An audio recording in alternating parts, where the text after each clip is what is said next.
Hi, Year 12. In today's lesson, we are looking at unit vectors, and I'm going to describe what they are to you, and then we're going to look at how to solve certain problems with them.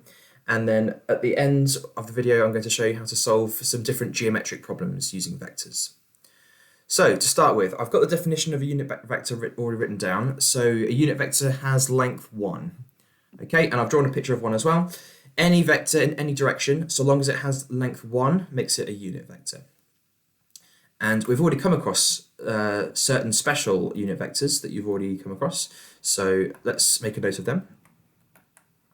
So clearly the vectors I, which is 1, 0, remember, and j, which is 0, 1, are unit vectors. Okay, just you can tell from the components that you've got, and you can also tell by drawing a little sketch of these. These have got length 1. However, there are certain vectors that we can draw that aren't parallel to the axes that also have length 1. I can give you an example of that. So if I draw the vector root 2 over 2, root 2 over 2, and then if we calculate its magnitude, remember doing that from Pythagoras on these two components, we can show that that's also a unit vector.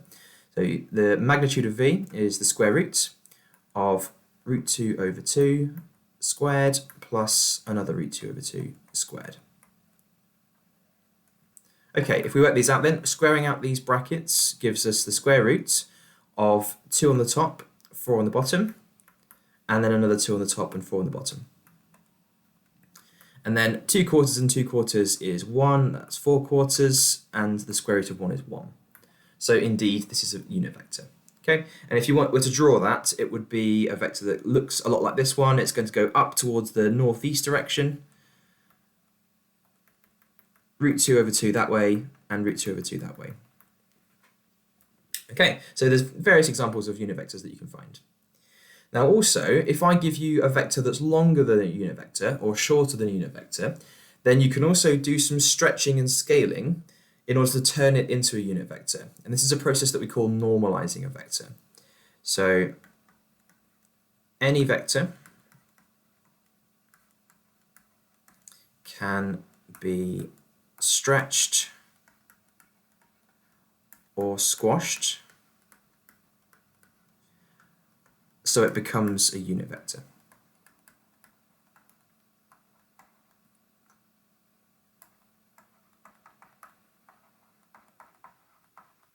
Okay, it's called normalizing it, but we don't need to know that necessarily for A level. So I'm going to start with an example of that. So let's draw the vector v, which I'm going to call 3, 4. So here it is. So we know what that looks like. It's going to be 3 along the ground and 4 up the side. What I want to do is I want to stretch that so that it becomes shorter. I guess you can still call that stretching. So this new vector is what I'm going to call v hat, like this. This is going to be a unit vector, and I want to know what its components are.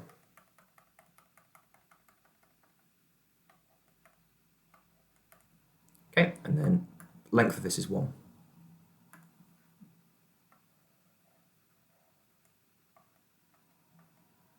Right, so this new symbol v hat, this is the unit vector in the direction of v. It's after it's been squashed.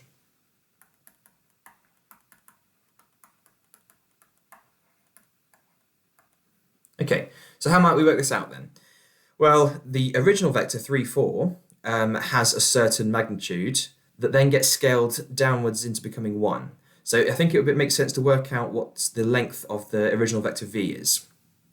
So this is how I'm going to work it out. I'm going to first of all look at modulus of v, or the magnitude of v, and that's the square root of 3 squared plus 4 squared, which is the square root of 25 if you add 9 and 16, and that's 5.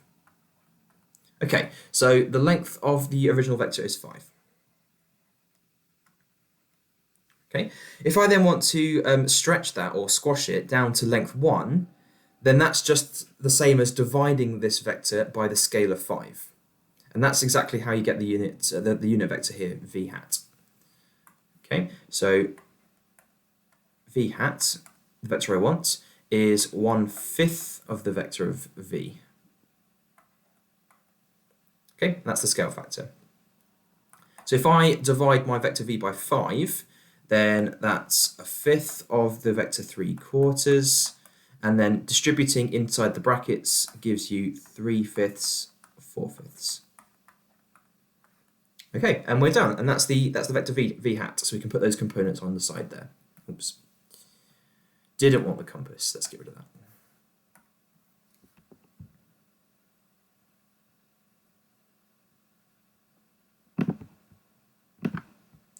Bye-bye.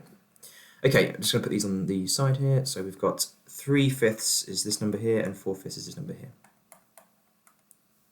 Okay, right, that process works in general. Okay, if you want to get from v to v hat, you find the magnitude of v and then divide by that. Okay, so in general, v hat is 1 over the magnitude of v, and that's going to give you a scalar, and then v on its own is the vector that you multiply that by. So that's a scalar, and this is a vector. Okay, so maybe we'll do one example of this, one more example. So let's find v hat if v equals, let's do 3 minus 3. Okay, 3 minus 3. So we're going to firstly find the magnitude of v, which is the square root of 3 squared plus minus 3 squared. That's the square root of 9 plus 9 is 18. And I can simplify that using my surd laws. I can split that into root 9 root 2. So that's 3 root 2. Okay, so that's the length, which we're going to divide this vector by in order to make it have unit length. So now v hat is 1 over 3 root 2 times my vector v, which is 3 minus 3. And then again, putting the scalar inside the brackets there makes it into 3 over 3 root 2, and then minus 3 over 3 root 2, which is then, sorry, running out of space. If these 3's are going to cancel out because they're on the top and the bottom, it's going to be 1 over root 2 and then minus 1 over root 2. Okay, and then if you like, you can also, you can leave it as that, that's fine. If you rationalize it, it's going to be actually similar to the one we looked at over here because it's going in that nice 45-degree direction. So this will be also root 2 over 2 and then minus root 2 over 2. That's after you rationalize the denominator. Okay, so that's just one more example for you there, and I'll separate it out there with this line here. Okay, all right, hopefully you got the idea behind that. That's the idea of normalizing a vector, making it into a unit vector.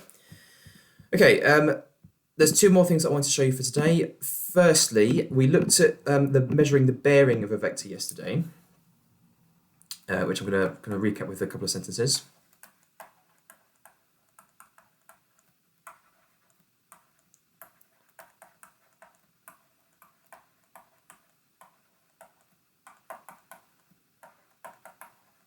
So remember, the bearing measures the direction of a vector, but measuring from north.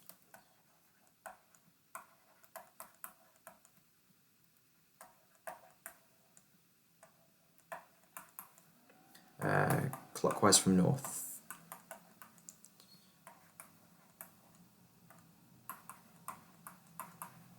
Okay, but you might also be asked to measure the direction of a bearing in terms of other different vectors, not just the north vector, the one that points straight up.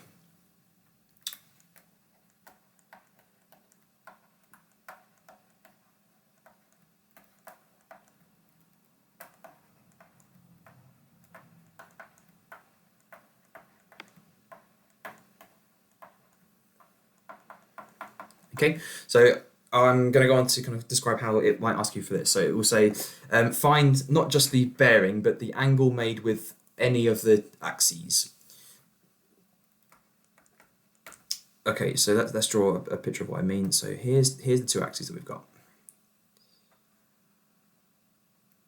Over here.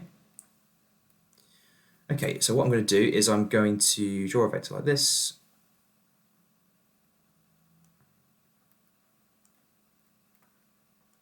Let's call it minus 2, 5.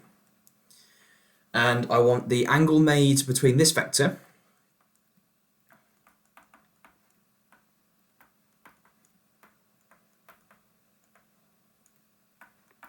and the positive x-axis.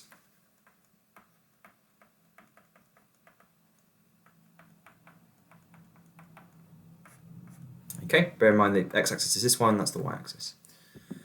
All right, so yeah, not the bearing this time, the angle made with the axes. So what I want to do is draw a picture of this vector that lines up with the x-axis, in other words, where they're meeting in the middle. Here's my vector v again. And then I want the angle that's made with the positive direction of the x-axis. That's pointing out to the right. So I want a vector that goes out this way. Maybe I'll do this dotted. Like that. And it's the angle here that I want to work out. Okay. Right, so how might I work that out? Well, using the components of the vector, I know that it goes 2 this way and 5 this way. So that's going to be helpful because then I can use a right angled triangle to get some angles by using SOHCAHTOA. So here's my 90 degrees, and this angle theta that I want looks like I can get it if I know the angle in here, which is alpha. And alpha I can get using yesterday's methods, which is using inverse the tangent function. So this is how we're going to work it out. Tan of alpha is the opposite over adjacent, which is 5 over 2. Okay, I'm not particularly worrying about minus signs for this question because I've drawn my sketch in the correct direction. I'm just using the positive lengths for these legs of the triangle. So tan of alpha is 5 over 2. I can then use my calculator to work out the angle alpha by doing inverse tan of 5 over 2. Okay, give me a second to do that. Right, that gives me 68.2 degrees.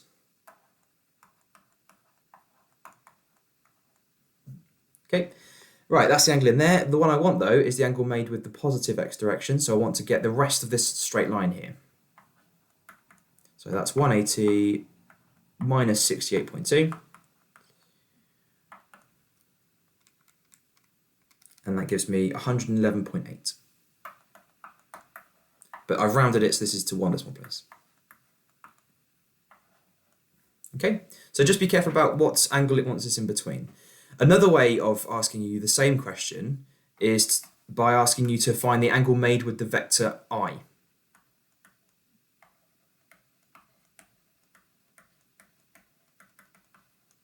Okay, questions like to ask you it in that way as well. So the angle made with I is the same because the angle I is exactly in this direction as well, isn't it? It's this vector here.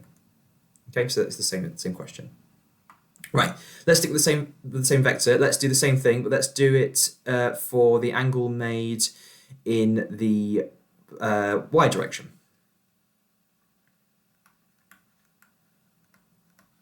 So I'm going to ask it as angle made with j. Let's do that one. So again, I'm going to draw a sketch.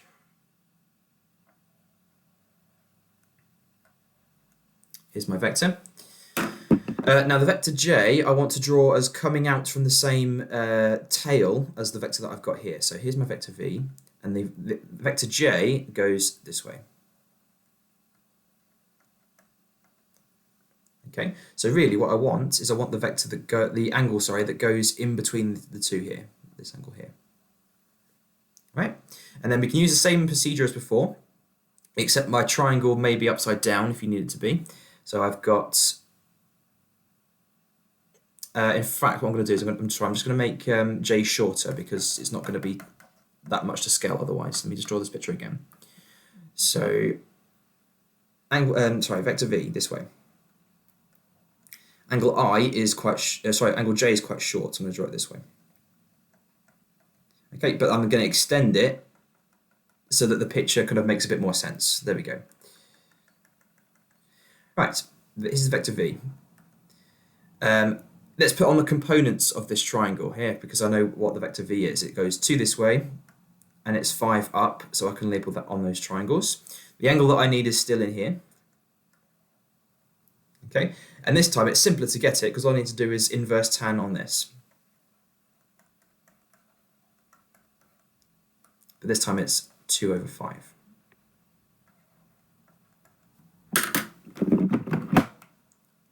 Okay, so it's the same as doing it with the y-axis, but I've kind of drawn it in a way that makes the picture make sense.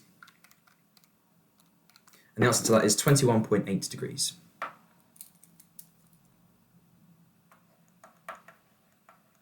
There we go. Okay, so that's finding the angle between special vectors. But in particular, it's going to pick I and j normally, or the positive x or y axis. Right, finally, there's one more type of question that I want to show you how to do because it's on today's exercise sheet, and that's to do with finding areas and angles in triangles.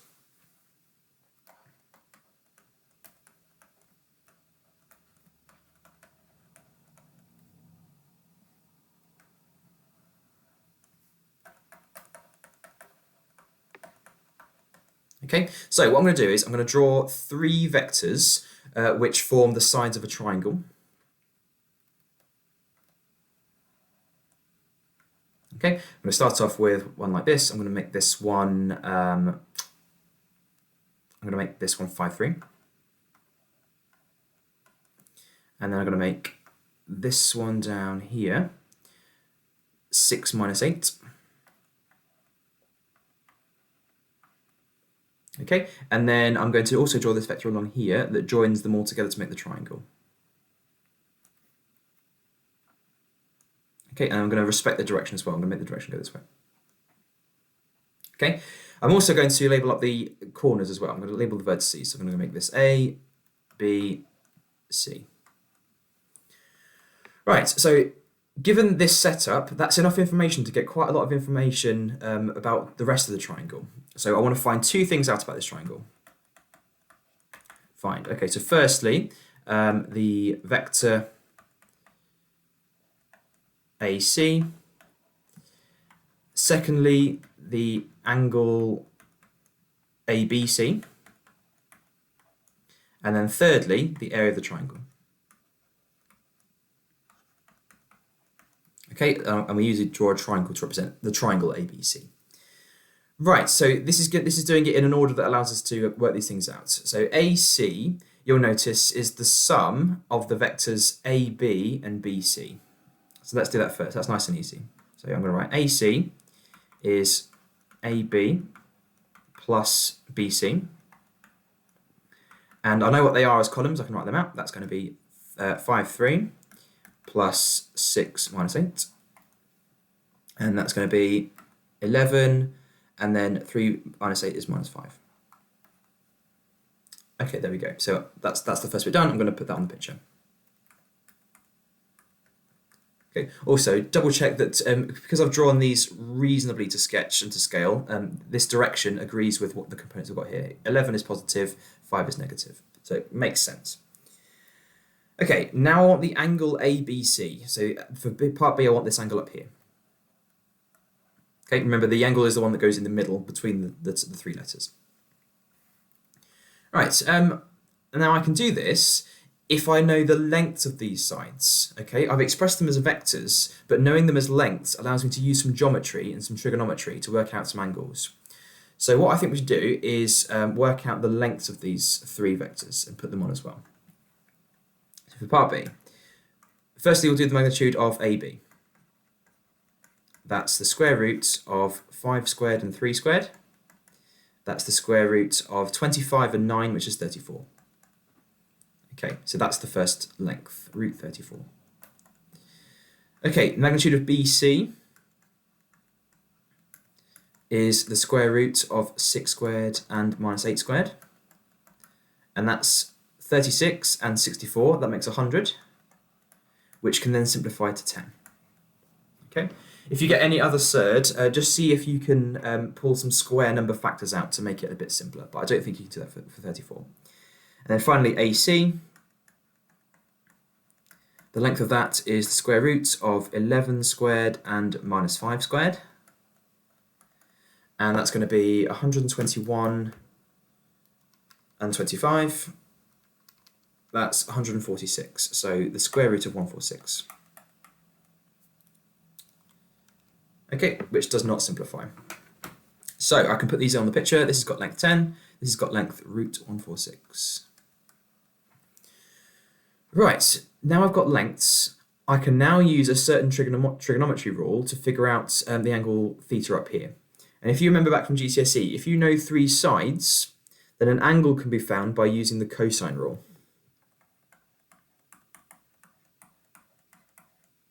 Okay, the cosine rule is basically Pythagoras' theorem, but it makes it work for a triangle that doesn't necessarily have a 90 degrees in it. So I'm firstly going to write down the cosine rule. So this is going to say, I'm going to need to write it in the form that agrees with these 3 letters now. So this is going to be b squared equals a squared plus c squared minus 2ac cos capital B. Okay. Now the reason why I've written it this way that you might not recognise is because the angle that I want is on angle B, and remember the side lengths are opposite to the angles with the same letter. So side length B is opposite to angle B. That's this length here. A squared and c squared is opposite to angle A and C. So this is side C because it's opposite C, and this is side A because it's opposite A. If you want to write them on, you can. I think we should probably do that. So this is side length B, this is C, and this is A. Right, so putting everything into the cosine rule, we're going to get this. We're going to get root 146 squared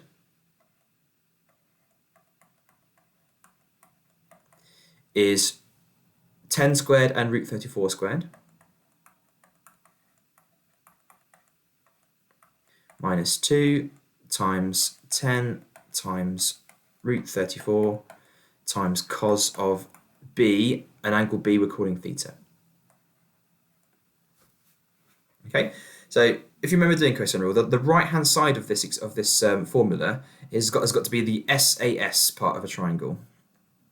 Okay, if I underline it like this. So when I picture the cosine rule, I think of an SAS over here, with the angle in between and the sides on either side. Right, if I rearrange this, I can work out the angle theta. So let's tidy all this up. So 146 square rooted and then squared is going to go back to 146. It gets rid of the square root. 10 squared is 100. Root 34 all squared is just 34. And then if I combine the 2 and the 10, I can get 20. Cos theta. Okay, with a bit of rearranging, I need to isolate cos of theta. So what I'm going to do is bring the 20 root 34 cos theta to the left side. And in that case, it's positive. And then I'm going to bring the 146 back to the other side. So this is 134 minus 146, which is minus 12. Right, now I can divide through by these numbers over here and solve for theta. Cos theta is minus 12 over 20 root 34. And then by applying inverse cos to this right-hand side, I can get the angle out. Minus 12 divided by 20 root 34. Inverse cos of that gives me 95.9 degrees. Okay, and that's my answer to that question. Right, if I put that on the picture then, it helps us then work out the area of the triangle. So I'm going to do that now. So this is 95.9 degrees. The area then, this is for part C, which I'll do up here. You might remember the non-right-angled formula for this using trigonometry. That's half AB sine C. Okay. Now again, my labeling doesn't quite agree with what I've written here because we're using an angle that's not angle C. But if I rotate these around, you can still make this work, as long as this makes, again, an SAS. Okay, C is the angle and A and B are the sides, either side.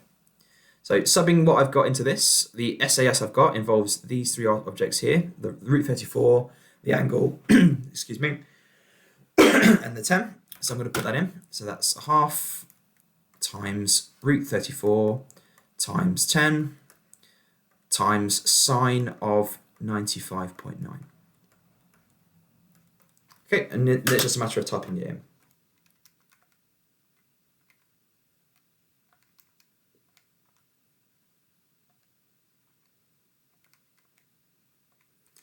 Okay, and I get pretty much exactly 29. 0.0 to 1 decimal place.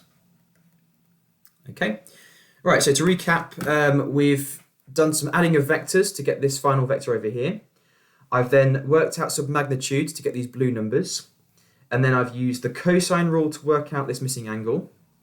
And then we did half AB sine C on the relevant sides and angles that we need to make an SAS, and that gets us the angle. Sorry, the area of the triangle. Right, I believe there's a question on today's work that involves that. So it's worth you having this video to help you show you how to do that. The answers, though, will be attached, so you can look at that as well to help you out. All right, thanks, Year 12. Have a good day today. Enjoy yourself, and I'll see you soon.